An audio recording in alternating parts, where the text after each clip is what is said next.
Hello friend, नमस्कार। आज मैं आप लोगों से एक टिपिकल प्रॉब्लम डिस्कस करने जा रहा हूं जो जनरली लोग फेस करते हैं और इस बार हमने भी फेस किया।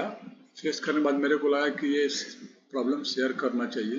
तो अभी आप देखेंगे तो ये हमारा एक सर्किट है, टीओसीबी हॉरिजॉन्टल शिफ्टिंग। कास्टर में या जनरली जो टीओसीबी होता है ना, उसमें ये बहुत जगह यूज होता है, पाइप इंडस्ट्री में भी यूज होता है, सिमलेस पाइप प्लांट में।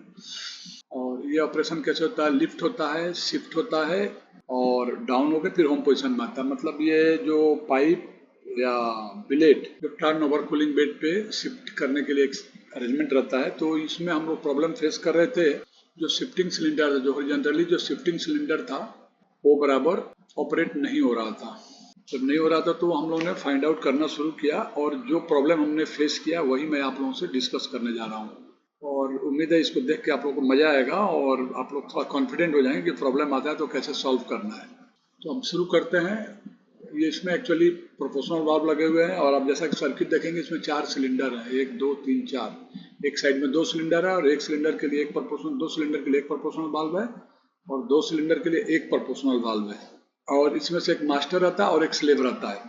लिफ्ट करने के लिए 8 अलग सिलेंडर है, लेकिन शिफ्ट करने, हॉरिजॉन्टली शिफ्ट करने के लिए ये 4 सिलेंडर है। सब जगह जनरली लगा रहता है। तो उसमें क्या problem? We are facing problem on TOCB circuit as it was not operating properly during horizontal shifting. Horizontal shifting में ना तो फॉरवर्ड हो रहा था ना बैकवर्ड हो रहा था, बराबर साइमल्टेनियस हो रहा था, एक आगे एक पीछे ऐसे जा रहा था। तो अभी हम लोग क्या किया कि हम लोगों ने we change the proportional valve of same configuration as mention on circuit and model on valve. The problem did not solve. करने के बाद भी हमारा ये प्रॉब्लम सॉल्व नहीं हुआ। इसमें आप देखेंगे चेक वाल्व तो सारा चेक वाल्व हमने चेंज कर दिया, लेकिन फिर भी प्रॉब्लम सॉल्व नहीं हुआ। We interchange the valve, the problem shifted to another. जैसे शिफ्ट कर देते एक का दूसरे से इंटरचेंज, तो प्रॉब्लम दूसरे साइड में शिफ्ट हो जाता था। एक फास्ट चलने लगता था और एक स्लो चलने लगता था। We interchange the connection, the system was operating from one side only during all operation. मतलब उसमें से क्या हो रहा था कि एक साइड का सिलेंडर जो चलता था और एक साइड का सिलेंडर जो अपने आप उसको खींच के ले जाता था। तो इसके बाद हम लोगों ने क्या किया कि we consulted the Rexroth catalogue and compare the model code with circuit and as per its guidance we solve the issue and equipment is running well. तो आप देखेंगे ये सर्किट हमारा है, ये पी लाइन है, ये टी लाइन है और ये लीक लाइन है। आप देखिए इसमें प्रोपोर्शनल वाल्व में वाई लाइन है, वाई एक्सटर्नल दिया हुआ है, एक्स दिया नहीं है। इसमें भी वैसे ही है, वाई एक्सटर्नल है और एक्स दिया हुआ नहीं है। और ये चेक वाल्व के लिए डायरेक्शन कंट्रोल है जो सारा चेक वाल्व को खोलता है। 2 सिलेंडर का एक ग्रुप है, 2 सिलेंडर का एक ग्रुप है। तो प्रॉब्लम क्या हो रहा था कि ये 2 सिलेंडर एक साइड का तो चलता था, दूसरे साइड का सिलेंडर बहुत स्लो चलता था। उसे जब हम बैकवर्ड आते थे तो सिलेंडर एक साइड का चलता था और एक साइड को खींच के लेता था। जब ये वाल्व को हमने इंटरचेंज किया तो प्रॉब्लम इधर शिफ्ट हो गया। और जो प्रोपोर्शनल वाल्व में मॉडल कोड ये है 4WRT 16V1 -125L-4X CEG24 K31 F1M। रेक्सवर्थ के दोनों कोड थे। हमारे सर्किट में भी यही मेंशन, और जो हमारा प्रोपोर्शनल वाल्व के ऊपर में भी टैग पे भी यही मेंशन था। तो यही वाल्व मंगाया था और यही वाल्व यूज किया। अभी देखिए ये वाल्व का, उसके हिसाब से ये वाल्व का मॉडल कोड ये है। उस पर जो वाल्व जो रेक्सवर्थ से ये कैटलॉग लोड किए हैं। अब देखिए इसमें एक्स, 2 एक्सटर्नल लाइन दिख रहा है और वाई भी एक्सटर्नल लाइन दिख रहा है। एक्स का तो इंटरनल पायलट है और वाई पायलट ड्रेन लाइन है, रिटर्न लाइन है। तो वाल्व हमने ऐसा ही मंगाया था, लेकिन हम प्रॉब्लम सॉल्व नहीं कर पा रहे थे। फिर हम लोगों ने क्या किया, अब देखिए वही मैंने लिखा, model number mention proportional valve and its drawing is as 4WRT 16V1 -125L-4X /6EG24 K31। दोनों के बीच में एक गैप है, /F1M make Rexroth. There we see the valve, there is no code between G24 and K31 and it is not suitable as per our requirement. If there is no code means the valve is suitable for external pilot supply and external pilot return line type। जैसा कि हमारे circuit में ऐसा है नहीं, लेकिन ये जो वाल्व सुटेबल है इसके लिए था और यही सर्किट पे भी मेंशन है, यही मॉडल कोड सर्किट पे भी मेंशन था, यही मॉडल टैग पे भी मेंशन था।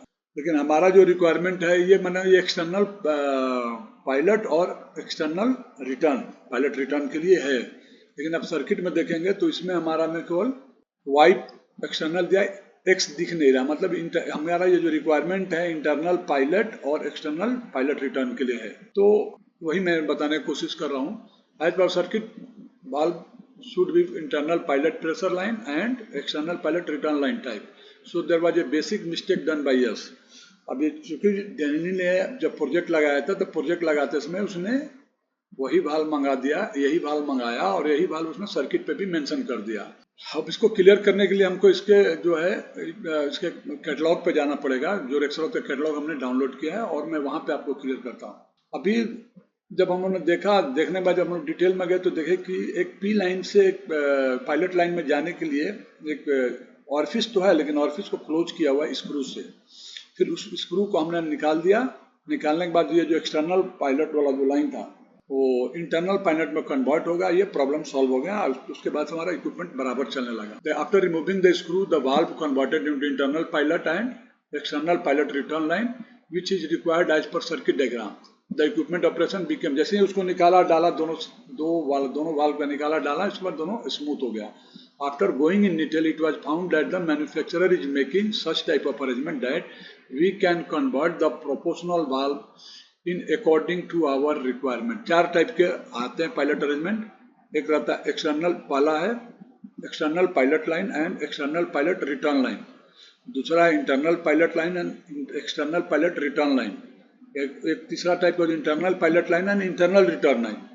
External pilot line and internal pilot return line. हमारा जो रिक्वायरमेंट था इंटरनल पायलट लाइन है, एक्सटर्नल पायलट रिटर्न लाइन हमारा रिक्वायरमेंट था, जबकि जो लगा हुआ था external pilot line and external pilot return line, इसलिए ये काम नहीं कर रहा था। इसका और डिटेल में हम देखते हैं। So we can convert any proportional valve pilot as per our requirement. उसमें थ्रेड करके स्क्रू लगाया रहता है, हमको केवल स्क्रू इंसर्ट करना और निकालना है एज पर आवर रिक्वायरमेंट। मैं इसमें अभी नोमेनक्लेचर दिखाऊंगा तो नोमेनक्लेचर में ये क्लियर हो जाएगा, लेकिन ये तभी करना है doing all these activities we have to be careful. बहुत सावधान that the other configuration should be same regarding the flow and sizes. NG16 का, NG32 का, NG25 का वो होना चाहिए। इलेक्ट्रॉनिक सेम होना चाहिए। कंट्रोलिंग ऑफ स्पूल मूवमेंट, इसमें 2 टाइप का आता है, voltage type control and current type control. ये आप एक वोल्टेज टाइप आपका रिक्वायरमेंट है, करंट टाइप का आप डाल रहे हैं, वोल्टेज टाइप का नहीं चलेगा। या आपका करंट टाइप का रिक्वायरमेंट है, आप वोल्टेज टाइप डालेंगे तो नहीं चलेगा। अगर आपको ये कन्वर्ट करना है तो इलेक्ट्रिकली करके डिस्कस करके PLC से कन्वर्ट करके आप लगा सकते हैं। फिर हम और आगे बढ़ते हैं। अभी देखिए ये हमारे यहाँ जो वाल्व था NG16 का वाल्व था। अब देखिए यहाँ पे एक ग्रब स्क्रू लगा हुआ है और एक ग्रब स्क्रू यहाँ पे लगा हुआ P लाइन में। हमने क्या किया था, ये T क्लोज किया हुआ, मतलब ये एक्सटर्नल पायलट रिटर्न है टैंक लाइन, और यहाँ पे हमें ये क्या था, इंटरनल पायलट का हमको कन्वर्ट करना था, लेकिन चूंकि इसमें ये ग्रब स्क्रू लगा हुआ था तो इंटरनल पायलट में कन्वर्ट नहीं हो पा रहा था। जैसे ही हमने इस ग्रब स्क्रू को निकाला ये वाल्व हमारा ओके हो गया और चलने लगा। अभी देखिए अभी प्रोपोर्शनल वाल्व हमने रेक्सरॉथ से ये लिया है। अब इसका मॉडल था हमारा 4WRTE 16B1 125L 4X 6EG24 और G24 और K31 के बीच में देखिए एक 14 नंबर बॉक्स खाली है। इसका 4 का मतलब हुआ मेन पोर्ट्स, 4 पोर्ट्स है। WRT direction control valve pilot operated, WRT का मतलब है, सबका इंटीग्रेटेड, ई का मतलब इंटीग्रेटेड इलेक्ट्रॉनिक्स। 4th में है no codes without spool position mentioning monitoring and 5 है 16 NG16 ये वाल्व का साइज है। Given spool configuration 7 rated flow in delta 5 bar differential pressure पे 125 लीटर का ये वाल्व है। तो ये एकदम सेम होना है। अब कभी करें तो ऐसा नहीं होना चाहिए दोनों वाल्व में 125 का लगा दिए एक कम का लगा तो प्रॉब्लम शुरू हो जाएगा। L linear 9 dash. अब इसी में आइए 14 नंबर देखिए, no code means external pilot oil supply external pilot oil return. जैसा कि मेरे वाल्व के कोड में यहाँ पे दोनों के बीच में कुछ भी नहीं है, तो वो वाल्व इसी टाइप का था, external pilot oil supply and internal pilot oil return. हमको चाहिए ये ही टाइप का, internal pilot oil supply and external pilot oil return हमको चाहिए था इस टाइप का, और जो लगा हुआ था ये था और जो सर्किट पे भी मेंशन था यही था। हमको उसको इसमें कन्वर्ट करना था। टी अगर रहेगा तो external pilot oil supply internal pilot return oil, internal pilot return oil होगा यहाँ पे। ET internal pilot oil supply internal pilot oil return, मैंने आयल रिटर्न का ये है। K13 विदाउट मेटिंग कनेक्टर और सब ये सब दिया हुआ है। F1 अब आप देखिए 17 में अगर F1 है command value actual value 20 milli ampere और A1 रहता है तो command value actual value 10 volt to -10 volt. A5 रहता है command value actual value +10 volt to -10 volt enable signal PNC। तो ये उसका कॉन्फ़िगरेशन है। अभी देखिए अब इसमें हमने एक चार्ट बना दिया है, इसमें सब लिखा हुआ हम किस वाल्व को कैसे हम कन्वर्ट करें। हमारा वाल्व ये था तो आपको इसमें लिखा है पायलट ऑयल सप्लाई में क्या करना है, एक्सटर्नल में क्या क्या बंद रहेगा कि स्क्रू क्लोज रहेगा, ओपन रहेगा, क्लोज रहेगा, ये 4 कंडीशन में कौन सा स्क्रू कौन सा वाल्व में रहेगा, इसका हमने ये डिटेल दे रखा है, भी रेक स्रोत से लिया हुआ है। तो जब आपको कभी भी आता है ऐसा प्रॉब्लम आता है तो आपको होपलेस नहीं होना है और कन्वर्ट कर सकते हैं, आप इजीली कन्वर्ट कर सकते हैं क्योंकि इसमें थ्रेड डाल के ही देता है। तो अपने रिक्वायरमेंट के हिसाब से आप इसको internal pilot, external pilot, internal return में आप कन्वर्ट कर सकते हैं। तो मैं इसमें थोड़ा प्रॉब्लम फेस किया था, मेरे को लगा कि आप लोग से शेयर करना चाहिए, इसके लिए मैं आप लोग से ये शेयर कर रहा हूँ। और इसको देखने के बाद डालने के पहले आपको पूरा कॉन्फिडेंट होना है कि वाल्व का और सब पैरामीटर सेम हो, then we can change and we can solve the problem. तो फ्रेंड इसके साथ मैं ये लेक्चर ख़त्म करता हूँ एंड उम्मीद करता हूँ कि आप लोग को ये देख के समझ में आएगा कि प्रोपोर्शनल वाल्व को भी हम कर सकते हैं और इस प्रॉब्लम को हम सॉल्व कर सकते हैं। अगर इंटर पायलट चेंज करना है तो कर सकते हैं क्योंकि सेम यही कंडीशन पार्कर में भी आता है। मैंने पार्कर के सर्विस इंजीनियर से डिस्कस किया था तो वो भी बता रहा था कि बाय डिफॉल्ट ये बन के आता है, सब में थ्रेड लगा रहता है, एज पर रिक्वायरमेंट वो थ्रेड निकालते हैं और डालते हैं और उसके हिसाब से मॉडल कोड पंच कर देते हैं। तो इसके साथ ही मैं ये लेक्चर खत्म करता हूँ। Thank you very much.